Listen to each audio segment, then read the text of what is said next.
Red Blue JD.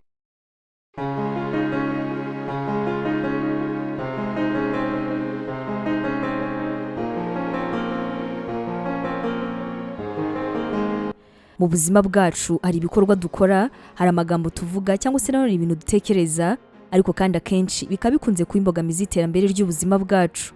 Uzahura n'abantu cyangwa se ushobora kuba uri n'umwe muri bo bakunze kuvuga yuko ngo kuba badatera imbere cyangwa se badafite ubuzima bwishimye ngo ari gutyo Uwiteka yabigeneye ngo cyangwa se yuko nta mahirwe bafite mu buzima bwabo.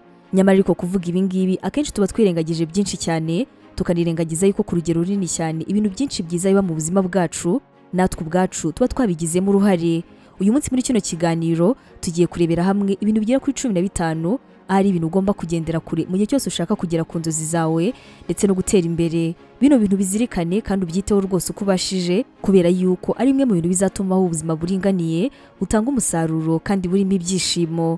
Ngo ayikaze muri kino kiganiro, aho mbere yo kugitangira mbanje nkakwibutse ko turi kumwe na Eric Tech, akaba ari ahantu rero ushobora gukura buri gikoresho icyo ari cyo cyose cyiza cyane kijyanye n'ikoranabuhanga. Muhamagare kuri izo nimero cyangwa se nanone umusanga ahantu akorera, ariho hagati n'isoko na sitasiyo bya Kimisagara, kimwe no mu nyubako yo kwa Rubangura. Uri kuri Red Blue JD, aho nawe mugiye yifuza gukorana natwe waduhamagara kuri izo nimero ubundi tukazakwakira. Ugiye kubana nanjye abayo Yvette Sandrine.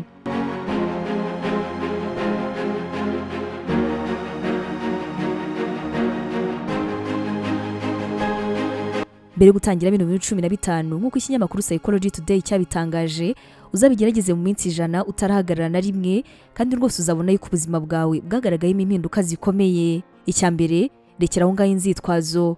Wigeze wiha ubwawe cyangwa se abandi impamvu zatumye udakora ibintu kuko byagombaga gukorwa kandi mu by'ukuri nta kintu na kimwe mu by'ukuri cyabiteye? Amagambo nk'aya ngaya akurikira ntabwo ari amagambo meza. Gerageza rwose uyirinde, kandi numara kuyirinda uzabona yuko ubuzima bwawe rwose buzatera imbere. Aya magambo rero harimo nk'ijambo rivuga ngo ndananiwe, reka bino bintu rwose nzabikora ejo. Oya rwose bino bintu ntabwo nabishobora. Ari undi muntu uri buze kuza kubikora ngiye ntabyo ndi bukore. Natinze kubikora, reka n'undi nzabikora ejo. Ariko se ubundi bino bintu birakenewera, reka nzabe mbikora. Ndumva mfite ubwoba, ariko se ko niteguye. Aya magambo rero yose akaba akunda kugaruka cyane igihe umuntu yiha cyangwa se nanone aho undi mpamvu atakoze cyangwa adakora ibintu runaka. Gusa ariko nanone zirikana yuko gutinda kuvuga ibintu cyangwa se kubikora ari nako umwanya wo kubikora ugenda uba mutoya cyane. Ikindi kandi bikaba binangiza uburyo ari kuzabikoramo mu buryo bwiza cyane, maze rero ugasanga ibintu ari kuzakora neza rwose ubikoze nabi cyane. Ubutaha bino bintu uzabyirinde, ntabwo ari ibintu byiza rwose namba. Hari umuhanga witwa Belfort Jordan wigeze kuvuga ati, imbogamizi iri hagati yawe n'ibyo wifuza kugeraho ni impamvu zidafite ishingiro wiha zisobanura igituma utagera ku byo wifuza. Nushobora rero guhagarika izo mpamvu ndetse n'inzitwazo zidafite ishingiro, uzaba ugeze kure cyane mu iterambere ryawe. Ubutaha iki ngiki uzakizirikane cyane kandi uzakiteho bikomeye.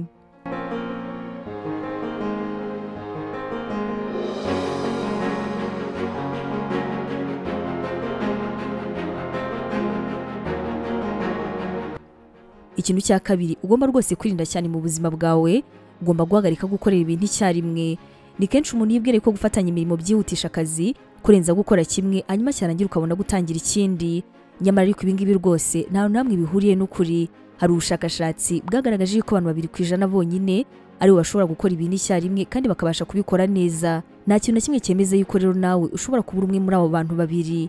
Gukorera ibintu icyarimwe birananiza cyane kandi bigatuma uhorana igitutu, bigatuma nta kintu na kimwe mu byo ukora gishobora kurangira neza. Anga rero ni nawe birangira wisanzwe uri gutakaza umwanya kuruta uko ari gukora kimwe cyarangiza kikarangira.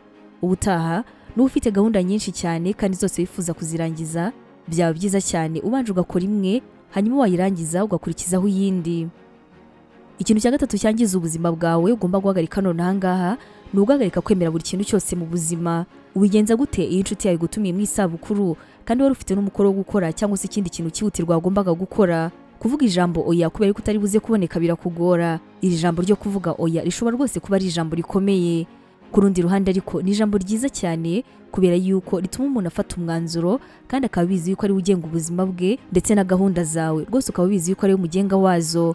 Ijambo oya rishobora gufatwa nk'ijambo wenda ririmo kwiyemera, ariko kandi nibyo rikaba rishobora no kubabaza inshuti n'abavandimwe bawe, dore yuko akenshi no mu mikurire yacu ntabwo twigeze twigishwa kuvuga oya cyane. Ahubwo rero tukaba twarigishijwe gushaka uburyo bwose dushobora kuboneka cyangwa se tugaha umwanya mugenzi wacu mu gihe cyose aba dukeneye. Ukwiye rero kwiga kuvuga oya igihe icyo ari cyo cyose usabwa kubangamira izindi gahunda z'ingenzi mu buzima bwawe, kandi wenda ukajya muri izo ngizo utari wanateguye. Ukwiriye kwiga kuvuga oya kandi ukumva yuko nta kintu kibi wakoze mu gihe cyose wumva yuko oya ari iguhaye umutekano w'umutima wawe. Ukwiriye kwiga kuvuga oya kubera yuko urimo gutumirwa muri gahunda kandi ukaba unaniwe cyane, wumva ushaka kuruhuka ariko ukaba uri kwibaza uti ese ngubu ndabasha kubahakanira. Ukwiriye kwiga kuvuga oya kubera ko hari umuntu urimo kugusaba yuko muhura kandi ukaba wumva utamwizeye. Iri jambo rero rikaba ari ijambo rizaba ryiza cyane ko hazazaho ubuzima bwawe. Umuherwe Warren Buffett yigeze kuvuga ati ntukemerere abantu kugena icyo uzakora mu buzima bwawe, niwe ufite ubuzima bwawe mu biganza byawe.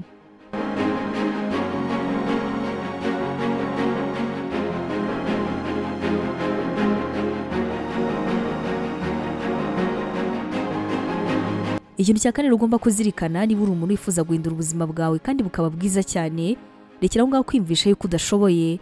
Intwari inesha byose ni ukuba udacika intege, kubaka ikintu kinini kandi bikaba bisaba igihe kirekire ndetse no guhozaho. Amagana y'abantu bahora bahangayitse ndetse banatekereza ku bintu badashobora gukora neza, nyamara kuno gutekereza nabi nta kintu na kimwe byongera ku bushobozi bwabo. Ese ujya utekereza uko byagenda uramutse uretse guta umwanya munini utekereza ku byo udashoboye ahubwo ugatekereza ku byo ushoboye gukora neza? Hari igihe rwose bitashoboka yuko utsinda intege nke zawe, ariko kandi uramutse uhaye umwanya ibyo ushoboye byose bikaba byahindura byinshi cyane mu buryo ubayeho. Byakongera ubushobozi rero kandi bikanakuzamura ku rwego utatekerezaga. Menya yuko bariya bose bashoboye biriya, nawe hari ibyo ushoboye ariko batanagerageza. Ni gutya isi imeze, icyo runaka abashije ntabwo ari cyo ushoboye. Icyo akurusha gusa ni uko umwanya ibyo ashoboye kandi akagerageza kubikora neza, mu gihe wowe uri aho ngaho gusa uvuga kandi ureba ibintu utabashije. Ubutaha aho kugira ngo wite ku bintu utabashije, jya wita ku byo ubashije kandi ugerageze rwose kubikora neza.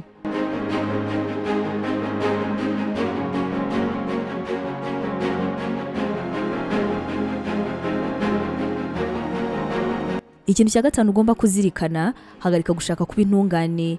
Hari ijambo rivuga ngo ikintu gifite agaciro ntabwo ari umubare w'amakosa ukora igihe urimo kugerageza gukora ikintu cyiza cyangwa se uburyo ibintu birimo kugenda gahoro. Anga rwose uracyarusha wandi wahisemo kutagerageza. Uri umuntu ugira amakosa kandi ugukosa nubwo iyo ukabije rwose bishobora kuba bibi, ariko burya uwarushije cyane wa muntu udashobora kugerageza. Kumva rwose ko utagomba gukosa ni ibintu byiza, gusa ariko iyo bikabije biba bibi cyane. Ahangaha rero niho usanga urimo kugerageza kudakora ibintu runaka kandi wenda iyo ubikora byari no kuzagira akamaro mu buzima bwawe. Ubutaha rero ugomba gufata risike nk'uko dukunze kubivuga, warangiza ukagerageza rwose kandi byanakwanga ntiwicire urubanza kuko nta kuba utagize. Ikintu cya gatandatu ugomba kuzirikana, hagarika guha agaciro ibyo ubona ndetse n'iby'abandi bagutekerezaho byose.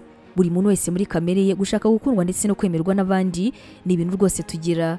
Ibi ngibi ariko bikaba bituma twigira abo tutari bo, kubera yuko dukora icyo runaka akunda ngo dukunde tumushimishe cyangwa se dutume yishima. Nyamara ariko zirikana yuko kubayeho warimwe ku giti cyawe, uriya nawe akaba ateye kuriya kuko nyine ari kuriya yaremwe. Ibi ngibi ugomba kubitandukanya kandi ukanabyubaha, kubera yuko rwose ntabwo muteye kimwe ndetse ntabwo mumeze kimwe, nta n'icyakorwa ngo bigende bityo. Ikindi kandi kuba umuntu atekereza yuko uri umuntu udashyitse cyangwa se ko uri umuntu udashoboye, rwose byigutera umwanya, byigufata umwanya munini ndetse byinagutesha agaciro. Uri wowe kandi rwose urahagije mu buzima bwawe, nta mpamvu n'imwe ihari yo kugira ngo uhinduke cyangwa se ugerageze guhinduka kugira ngo ube nk'uko runaka byifuza. Wishyira rero imbaraga mu gushaka ibyo ubona ko bidashoboka kuko nibyo kwangiza imitekerereze yawe, byiguhangayikisha ndetse byenagutera umwanya. Ibyo ngibyo rwose bireke mu buzima bwawe.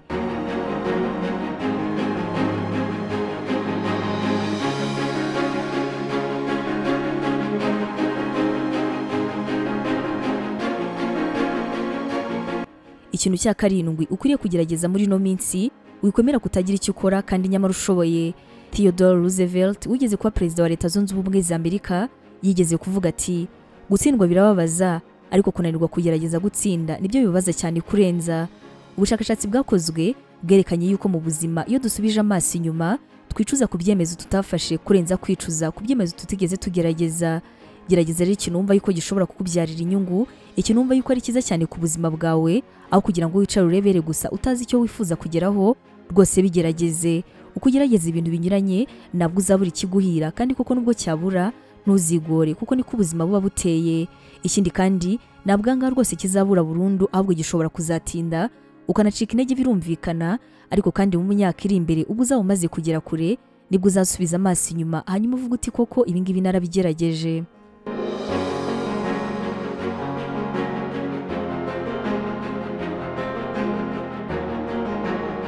Ikintu cya munani ukwiriye kwirinda mu buzima bwawe, wikwemera gukoreshwa n'ikoranabuhanga. Ushobora rwose kuba ukoresha zimwe mu mbuga nkoranyambaga zitandukanye nka Twitter, Facebook, Instagram ndetse n'izindi. Itonde rero, ugomba kugenzura niba bitari mu bintu bigutwara umwanya cyane kandi bikakurangaza bikanakuvana ku ntego yawe. Hari igitabo cyitwa The Shallows, What the Internet is Doing to Our Brains, aho rero umwanditsi witwa Nicholas Carr yagize ati internet itanga umwanya uhagije twakwifashisha mu mitekerereze yacu, ariko nanone iyo dutangiye kuyisimbuza imitekerereze yacu rwose iradutekerereza. Iyo tubikoze rero tuba twambura ubwonko bwacu ubushobozi buhambaye bufite. Telefoni yawe rero ikaba ishobora kuba ari we mwanzi wawe wa mbere rwose mu buryo nawe butazi. Abantu benshi ntabwo bashobora kumara akanya badafite telefoni zabo, nyamara ukumara umwanya kuri internet ni kugenda ugira amatsiko menshi cyane.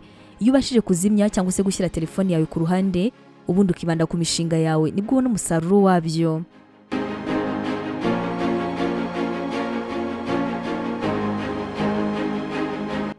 Iki kintu cya 9 nacyo ni ikintu cyo kwitaho cyane. Ntabwo ugomba kwita ku byandi bantu bashamadukiye. Ikosa rya mbere dukora mu buzima bwacu ni ugushaka kubaho nk'abandi cyangwa se kubaho nka kuriya bariya bandi baba babaye. Igihe rero cyose uhisemo kuba nkawe aho kuba nk'abariya bandi, nibwo uzabona yuko ubuzima bwawe ari ubuzima bufite agaciro, bufite intego kandi bwifuza gutera imbere. Uzasanga benshi bavuga ngo kanaka afite imodoka nziza, afite akazi keza kandi rwose yaguze inzu nziza, ngo nanjye ndashaka kubigira. Gusa ariko ahangaha zirikane ko guha agaciro imyumvire nk'iyo ngiyo ari ubuyobe bikomeye cyane. Kwita ku by'isi yose yifuza bizarangira ugendeye mu kavuyo ndetse n'akajagari, birangire mu by'ukuri nta na kimwe ugezeho, ndetse nunakigeraho ukigeraho mu nzira mbi cyane zizatuma wicuza mu buryo bumwe cyangwa se ubundi mu myaka izakurikira. Mu gihe ugerageje kubigeraho ariko kandi bikanga kuko nta wamenya, bikaba bishobora kuzatuma utangira kugira ishyari, ndetse nubwo ntabyo watekerezaga bituma wumva yuko ntacyo kwisi ushoboye, kubera yuko wifuje kumera nk'uko runaka yarameze, ariko kandi bikanga. Umunsi rero uhagaritse kwita ku by'abandi bantu bavuga, niwo munsi icyizere kikurimo kizazamuka mu buryo nawe utazi, hanyuma rwose ukabona utangiye gukora ibintu bihambaye nawe ubwawe utakekaga cyangwa se rwose utatekerezaga. Ubutaha iki ngiki ni ikintu cyo kuzirikana ndetse no kwitaho.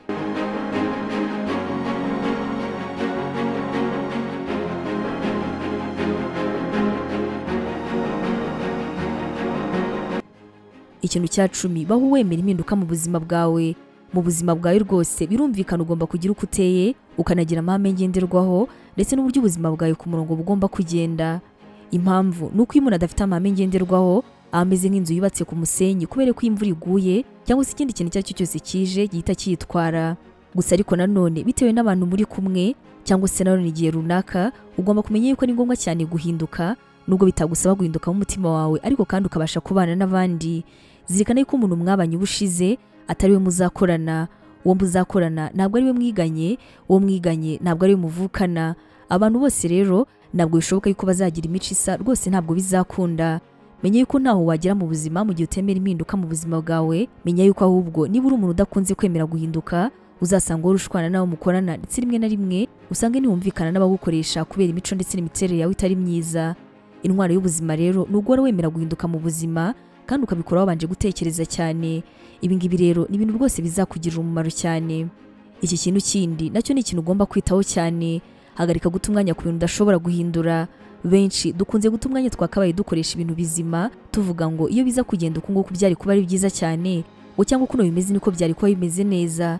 Mu gihe cyose urimo kuvuga ikintu kandi nta kintu na kimwe wabikoraho, urimo rwose guta umwanya w'ubusa, wa mwanya wakagombye kuwukoresha witeza imbere. Urugero ahangaha ni kenshi ushobora kuba winubira nk'ahantu wavukiye cyangwa se umuco wasanze. Ibi ngibi kubitekerezaho cyane bisa no gukora ubusa, ahubwo wakagombye gukora ndetse ukanatekereza icyabihindura. Ntuzamare rero ubuzima bwawe urakariye wenda nk'ababyeyi bawe ngo nuko bakubyaye bameze kuriya, aho kugira ngo bigenze gutyo rero, ahubwo washaka uko wahindura uko babayeho, hanyuma wowe ukazakora ibitandukanye n'ibyabo, niba utekereza yuko ari byo bintu byakubangamiye mu buzima. Ntabwo kandi ari byiza ngo uvuga ngo uriya muntu ameze kuriya ngo ariko iyo aza kuba ameze gutya ngo nibwo byari kuba ari byiza. Ibyo ngibyo rwose nawe urabizi ko ari uguta umwanya wawe. Ikintu cya 13 ugomba kuzirikana kandi ukanirinda, irinde kugendana n'abantu mudahuje intego. Umuntu aza kuri isi ari mwiza, ariko isi nigenda imuhindura. Ayo ngayo ni amagambo yavuzwe n'abahanga benshi batandukanye. Ukuguhinduka rero bikaba bigerwaho biturutse kubo tubana ndetse yewe nabo dukorana. Ngo umunyarwanda yaravuze ati nyereka uwo mugendana ndahita nkubwira uwo uriwe. Ibi ngibi rwose nabyo ni nakubeho mu buzima bwacu bwa buri munsi, kubera yuko iyo ugendana n'abantu badafite gahunda yo gutera imbere, biba ari ibintu bigoye cyane ko nawe wazatera imbere. Impamvu rero nuko bazajya birirwa baguca intege ndetse kenshi na kenshi usange barimo baranakuyobya. Ikintu cya 14 rero ugomba kuzirikana, ugomba kwirinda kubeshya ndetse n'amanyanga. Zirikana kuba umunyakuri kuko aribyo bintu bizagufasha mu buzima bwawe. Rimwe na rimwe ari igihe ngombwa yuko ibintu byose utabivuga uko biri bitewe n'impamvu zigiye zitandukanye, aho ushobora nko kubeshya utagamije ikindi kintu kibi, wenda ari nko kwirinda amakimbirane ndetse n'ibindi bibazo nk'ibyo ngibyo. Gusa ariko nanone kubeshya bikabije ndetse n'ubucakura ni umuco mubi cyane. Nubwo ari umuco mubi ariko maze kujya mu mitwe y'abantu benshi cyane, ndetse hari n'abantu bigira ku rwego rwabo babeshya nta mpamvu n'imwe, kandi ibingibi bakabikora nta n'umutima nta murimo kubacira urubanza. Iki ngiki rero nacyo kikaba ari imbogamizi yo kugera ku nzozi zawe, dore yuko mu gihe cyose ubeshya ari nk'igihe ushobora kubeshya umuntu wari ugufiteho gahunda kandi zikomeye, maze bikaba byatuma na za gahunda zose mwari mufitanye cyangwa se bya bintu byose mwapangaga rwose bipfa muri ako kanya. Ikintu cya 15 gikomeye ugomba kuzirikana cyane kandi ugomba kwitaho mu buryo bukomeye ni ugufata umwanya, hanyuma ugafata nk'icyumweru ukiyiga, warangiza kandi ukagerageza kwimenya.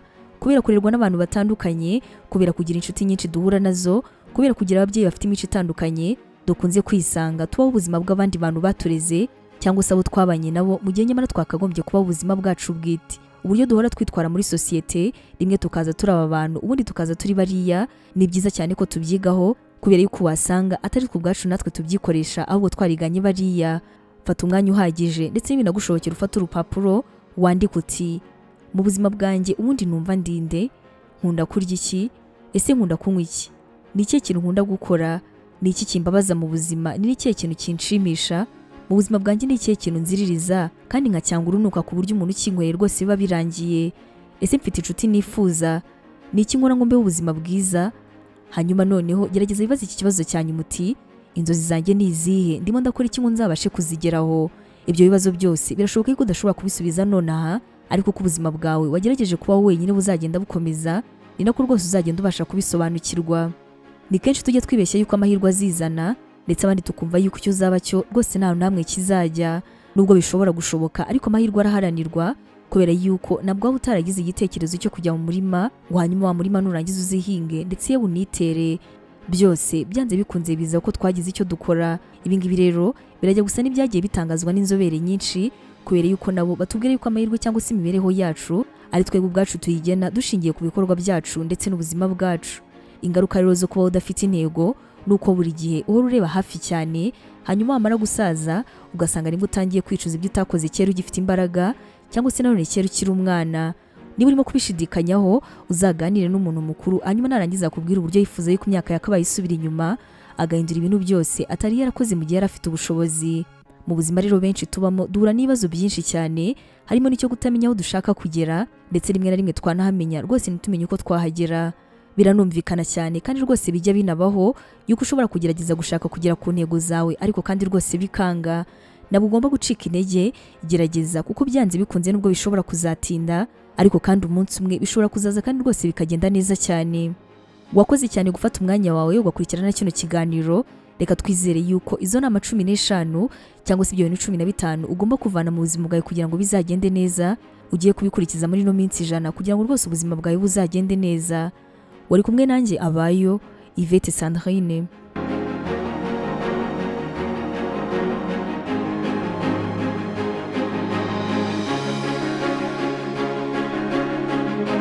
Abacuruzi bafite ibicuruzwa na serivisi nziza ariko bafite ikibazo cy'uko abantu benshi batazi ubucuruzi bwabo. Hari icyo wakora ibihumbi n'ibihumbi by'abanyarwanda bakarara bamenya ibikorwa byawe. Muri Red Blue JD bakwereka uko ubigenza ubucuruzi bwawe bukamenyekana kandi n'abakiriya bakarushaho kukwegera no kukwizera. Bafotora ibikorwa byawe, bagasobanura ubuziranenge bwabyo, bakanabimurikira abakiriya. Bafotora abageni, bakanababikira video z'ubukwe bwabo kuri YouTube ku buryo nta kibazo cyo kongera kubura amashusho cyabaho. Abaririmbyi babakorera amashusho y'indirimbo zijyanye n'igihe, bakanabafasha kumenyekanisha ibihangano byabo.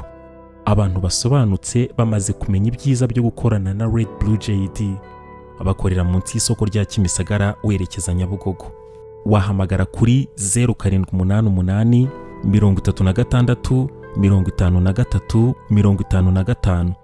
Byigeze bikubaho kwitabira ibirori, inama cyangwa se ibindi bikorwa bikaba uhari ukabikurikirana kuva bitangiye kugera bisoje, ariko nyuma y'ukwezi kumwe ugatangira kwibagirwa bimwe mu bice by'uko uwo muhango wagenze kandi wari uhari? niba urimo kureba aya mashusho ni uko udashobora kwihanganira kureba amashusho no kumva amagambo atari meza.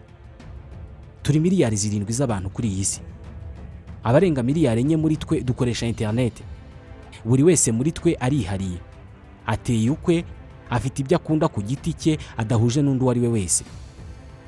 None niba dutandukanye, kubera iki twagira ubwoko bumwe bw'ibirori?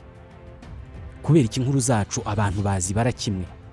Ntabwo bikiri ibanga ko ari we wese ko uyu munsi Red Blue JD ari kompanyi ifata amashusho ikanayatunganya igakoramo inkuru cyangwa se ibyegeranyo bidashobora guhaza ijisho cyangwa se ugutwi ko ari we wese inshuro imwe. Red Blue JD ni inkuru yo kubara, ariko cyane cyane ni inkuru ivuga uburyo abantu bafata amafoto meza y'ubukwe n'ibindi birori.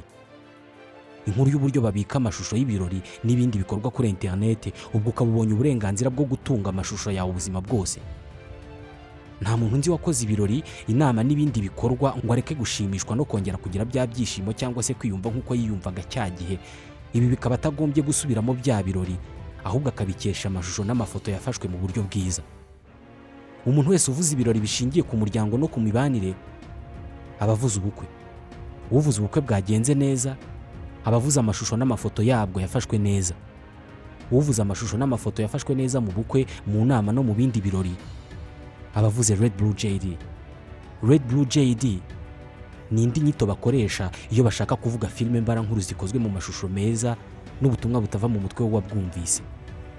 Hari ikibazo kimwe kirebana n'iyi ngingo. Ibi byose mwabikoraga mute Red Blue JD itaraza? Abakorera munsi y'isoko rya Kimisagara werekeza Nyabugogo. Wahamagara kuri 0788 36 53 55.